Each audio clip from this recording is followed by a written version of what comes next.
Почитувани, за само 3 месеци владата го зголеми јавниот долг за 1 милијарда евра. Јавниот долг, кој на крајот од првиот квартал оваа година изнесуваше 5,5 милијарди евра, за само 3 месеци се зголеми на 6,5 милијарди евра. Тоа значи дека секое промесечно семејство е задолжено за нови 2000 евра јавен долг и тоа само во последниве 3 месеци. Ова е рекорден раст на јавен долг во Македонија за едно 3-месечие, речиси 9% поени.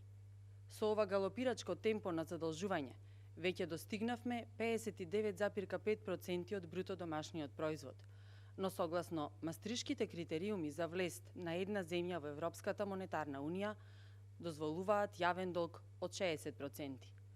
Со ова темпо на задолжување, Македонија набрзо ќе го пробие овој критериум.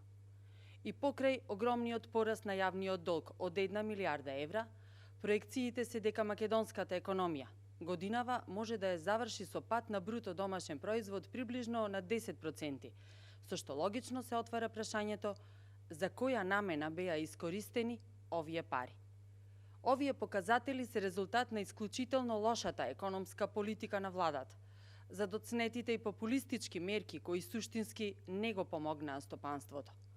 Во цела криза и немаштија, дополнително се наметнуваат огромни давачки, како што е поскапувањето на струјата за цели 7,5%. Очигледно е дека Македонија тоне. Пред избори се вршеше класичен подкуп на граѓаните со ваучери, а после избори се товари секое семејство со повисоки сметки за струја за 200 евра на годишно ниво, 2000 евра нов долг за 3 месеци, повисоки трошоци за живот и уништен стандард. Денес, повеќе од било кога потребна ни е стабилна и издржлива стратегија за надминување на кризата во економијата, која што секој ден е се поголема и посериозна. Денес, повеќе од било кога потребни ни се ефикасни мерки кои директно ќе помогнат на стопанството да ја одржи ликвидноста и да ги задржи работните места. Денес, повеќе од било кога потребни се сериозни чекори за подобар стандард и помош на граѓаните, а не мерки за преживување.